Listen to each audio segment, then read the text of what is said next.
Bitcoin open source implementation of peer-to-peer currency, February 11, 2009. I've developed a new open source peer-to-peer e-cash system called Bitcoin.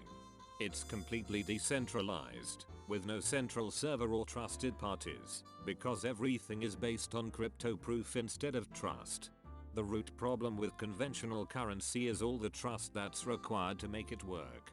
The central bank must be trusted not to debase the currency, but the history of fiat currencies is full of breaches of that trust.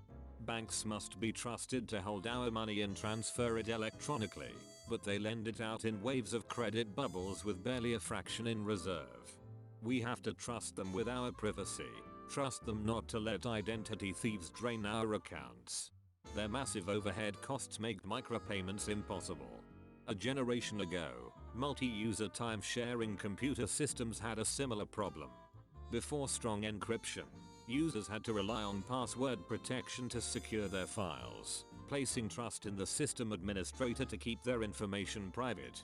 Privacy could always be overridden by the admin based on his judgment call, weighing the principle of privacy against other concerns, or at the behest of his superiors. Then strong encryption became available to the masses, and trust was no longer required. Data could be secured in a way that was physically impossible for others to access, no matter for what reason, no matter how good the excuse, no matter what. It's time we had the same thing for money. With e-currency based on cryptographic proof, without the need to trust a third-party middleman, money can be secure and transactions effortless. One of the fundamental building blocks for such a system is digital signatures. A digital coin contains the public key of its owner. To transfer it, the owner signs the coin together with the public key of the next owner. Anyone can check the signatures to verify the chain of ownership. It works well to secure ownership, but leaves one big problem unsolved: double spending. Any owner could try to respend an already spent coin by signing it again to another owner. The usual solution is for a trusted company with a central database to check for double spending, but that just gets back to the trust model. In its central position, the company can override the users, and the fees needed to support the company make micropayments impractical. Bitcoin's solution is to use a peer-to-peer network to check for double spending.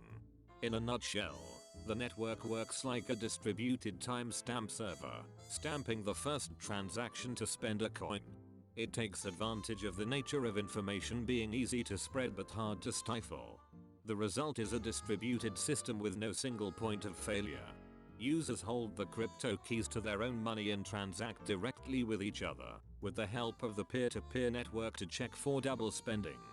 February 15, 2009. Could be they're talking about the old Chaumy and Central Mint stuff, but maybe only because that was the only thing available. Maybe they would be interested in going in a new direction. A lot of people automatically dismiss e-currency as a lost cause because of all the companies that failed since the 1990s.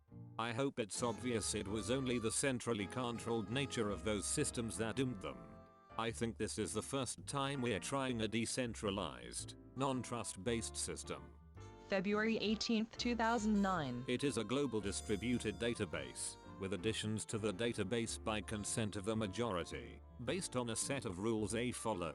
Whenever someone finds proof of work to generate a block, they get some new coins. The proof of work difficulty is adjusted every 2 weeks to target an average of 6 blocks per hour for the whole network. The coins given per block is cut in half every 4 years. You could say coins are issued by the majority. They are issued in a limited, predetermined amount. As an example, if there are 1000 nodes, and 6 get coins each hour, it would likely take a week before you get anything. To Sep's question, indeed there is nobody to act as central bank or Federal Reserve to adjust the money supply as the population of users grows. That would have required a trusted party to determine the value, because I don't know a way for software to know the real world value of things. If there was some clever way, or if we wanted to trust someone to actively manage the money supply to peg it to something, the rules could have been programmed for that. In this sense, it's more typical of a precious metal. Instead of the supply changing to keep the value the same, the supply is predetermined and the value changes. As the number of users grows, the value per coin increases. It has the potential for a positive feedback loop. As users increase, the value goes up, which could attract more users to take advantage of the increasing value.